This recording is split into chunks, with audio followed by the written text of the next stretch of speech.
चलो ये बताओ, कल की कथा में कौन कौन आया था? हाथ खड़े करे माता है।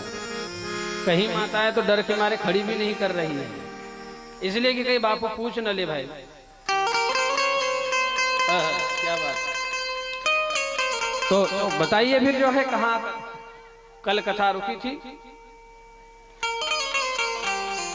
किसी को याद है? हाथ खड़ा कर तो बोलो, बोलो बहन। अच्छा, और भैया आप लोग? हाँ तो बोलिए।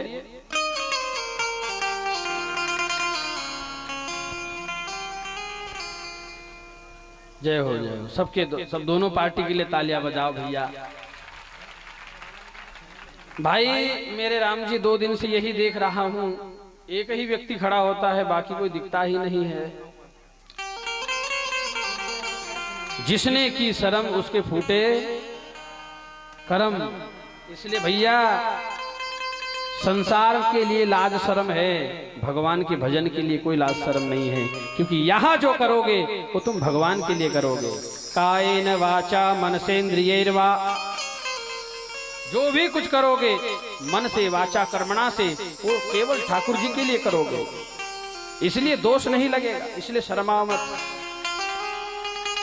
कल हमने सबने दर्शन किया, भगवान का जन्म हुआ। कहाँ हुआ? मथुरा में हुआ। मथुरा कहाँ है?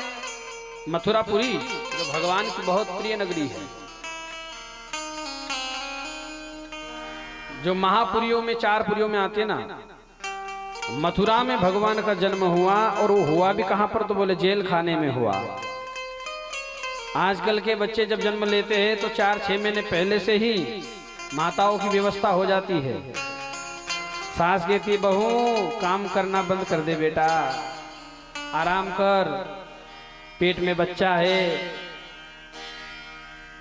कितनी कितनी सुख सुविधा होती है, फिर भी डॉक्टर पेट फाड़ के निकालता है। सीजर होता है ना सीजर। इतनी सुख सुविधा होने के बाद में भी और धूप से बारिश से बचाया जाता है उस बच्चे को।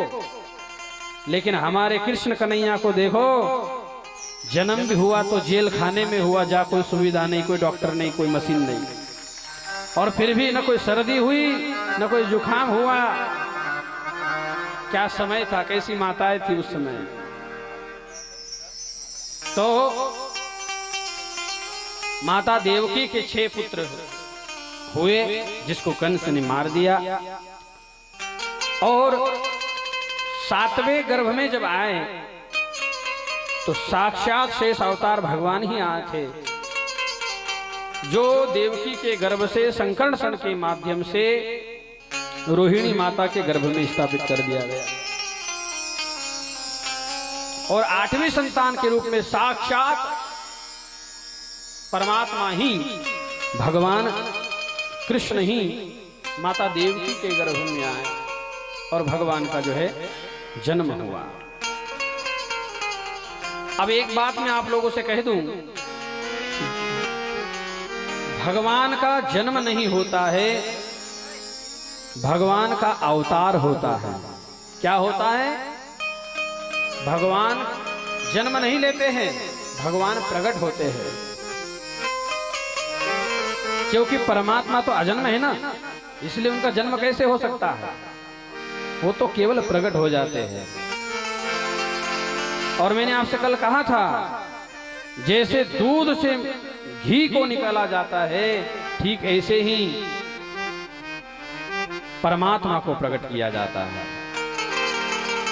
कैसे प्रकट किया जाता है? हर घट मोरा साइया, खाली घट नहीं कोई। हर घट मोरा साइया, खाली घट न कोई। और दूध में मक्खन छिपा। जैसे दूध में घी तो है लेकिन दिखता नहीं है, उसको प्रकट करने की विधि है क्या? तो बोले प्रेम से प्रकट होता है, मंथन से प्रकट होता है। प्रेम करो उस परमात्मा को। प्रेम ते प्रगट होई में जाना, प्रेम से प्रगट हो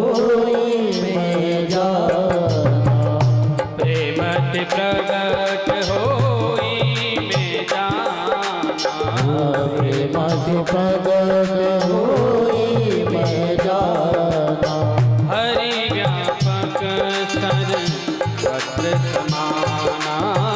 हरि का पद सर वस्त्र समाना।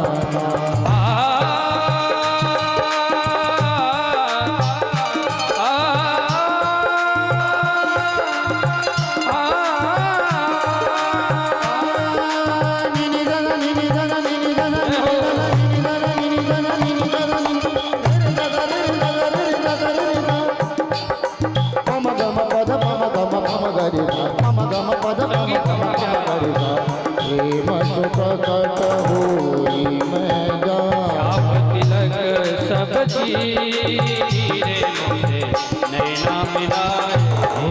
छाप तिलक सब चीरे मुझे नैना मिलाए। राम ही केवल प्रेम प्यारा, राम ही केवल प्रेम प्यारा, राम ही केवल आप लोग भी गाइए जरा चौपाइयों को।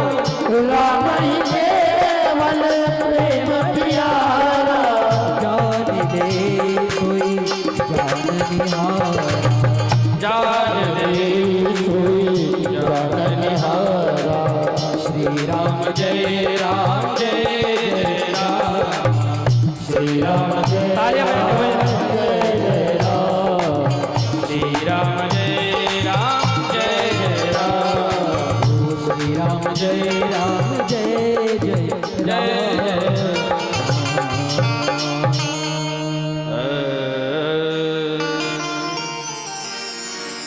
संगीत का बड़ा प्यारा रहा यमन में। देखो ये बीच बीच में चौपाइयां इसलिए गाई जाती है जैसे लवण बिना सब व्यंजन फीके। ऐसे ही आपको बात समझ में आ जाए इसलिए रामचरितमानस की बीच बीच में चौपाइयां मेरे राम जी गाते हैं। कठिन बात जो है वो सरल हो जाए।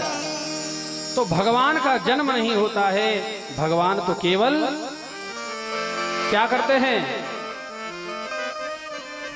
भैया, भगवान का जन्म नहीं होता, भगवान का क्या होता है, प्राकट्य होता है, प्रकट होते हैं भगवान। इसलिए जो है भगवान का अवतार होता है। और उस परमात्मा को वो अवतार क्यों लेता है, कभी आपने इस बात पर विचार किया? भगवान अवतार क्यों लेते हैं? जैसे आप कहेंगे कि नहीं नहीं राक्षसों को मारने के लिए भगवान आते हैं।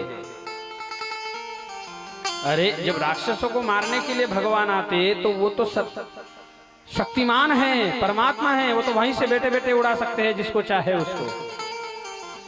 धरती पर अवतार लेने का क्या कारण है भाई? जब उसको वहीं से मारना ही है तो वो तो वहीं से मार देंगे। अब इतनी दूर से यहाँ आते हैं मारने के लिए, ये तो ऐसी बात हो गई जैसे बंदूक उठा लिया मक्खी को मारने के लिए। तो कारण क्या है? तो एक ही कारण है धरती पे आने का, क्या? भगत प्रेम बस सगुण सोई। भगत प्रेम बस सगुण सोई। भगवान एक कारण से आते हैं। ए भैया अभी बैठ जाओ सब लोग। एक कारण से मेरे परमात्मा धरती पर आते हैं और वो है केवल और केवल अगुण अरूप अलख अज जोई। जैसे एक उदाहरण से समझिए, आपका मित्र रहता हो अमेरिका में, कहाँ रहता है? जरा जोर से बोलिए, और जोर से बोलिए।